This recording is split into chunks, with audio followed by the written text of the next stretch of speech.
मणिपुर हिंसा पर अविश्वास प्रस्ताव, राहुल के सीधे वार से तिलमिलाई मोदी सरकार।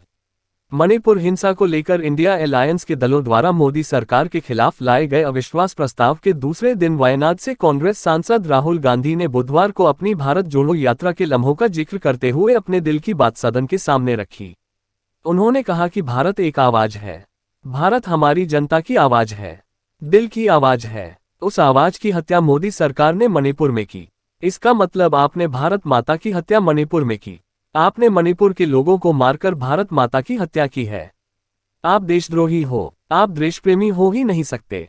इसलिए पीएम मणिपुर में नहीं जा सकते हैं, क्योंकि उन्होंने हिंदुस्तान की हत्या की है, भारत माता की हत्या की है। आप भारत माता के रखवाले नहीं हो, आप भारत माता के हत्यारे हो। राहुल गांधी के इस तीखे और सीधे हमले से सदन में पूरी भाजपा सरकार तिलमिला उठी और सदन में राहुल माफी मांगो के उद्घोष सुनाई देने लगे। सदन में राहुल के भाषण को लेकर स्पीकर ओम बिरला ने उन्हें टोका तो इस पर राहुल ने कहा कि मैं अपनी मां की हत्या की बात कर रहा हूं, मैं आदर से बोल रहा हूं। हिंदुस्तान की सेना मणिपुर में एक दिन में शांति ला सकती है, लेकिन आप उसका इस्तेमाल ही नहीं कर रहे हो। उन्होंने सीधे कहा कि पीएम मोदी अपने दिल की बात नहीं सुनते, वह तो सिर्फ दो लोगों की बात सुनते हैं। अपने तीखे हमलों से सत्ता पक्ष को बेहाल करते हुए राहुल ने उदाहरण दिया कि अहंकारी रावण भी दो लोगों की सुनता था, मेघनाथ और कुंभकर्ण। उसी तरह मोदी भी सिर्फ दो लोगों की सुनते हैं, अमित शाह और अदानी। लंका को हनुमान ने नहीं जलाया था, उसके अहंकार ने जलाया था। राम ने रावण को नहीं मारा था, उसके अहंकार ने मारा था। आप पूरे देश में केरोसिन फेंक रहे हो, आप हरियाणा को जला रहे हो, आप पूरे देश को जलाने में लगे हो। राहुल गांधी ने कहा, कुछ दिन पहले मैं मणिपुर गया था, लेकिन हमारे पीएम नहीं गए, क्योंकि उनके लिए मणिपुर भारत नहीं है।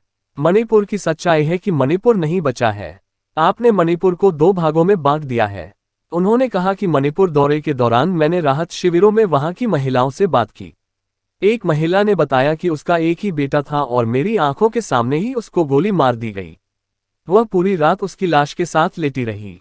उसने बताया कि फिर मुझे डर लगा तो मैंने अपना घर छोड़ दिया। मेरे पास सामान के नाम पर बस एक फोटो ही बची है। राहुल गांधी ने एक और उदाहरण देते हुए कहा कि दूसरे कैंप में एक महिला मेरे पास आई। जब उससे पूछा, तुम्हारे साथ क्या हुआ, वह सवाल पूछते ही कांपने लगी और बेहोश हो गई। राहुल गांधी के बयान पर सत्ता पक्ष ने जमकर हंगामा किया। केंद्रीय मंत्री किरण रिजिजू ने कहा, मणिपुर में 7 दशक में जो हुआ उसके लिए कांग्रेस जिम्मेदार है। राहुल को इसके लिए माफी मांगनी चाहिए।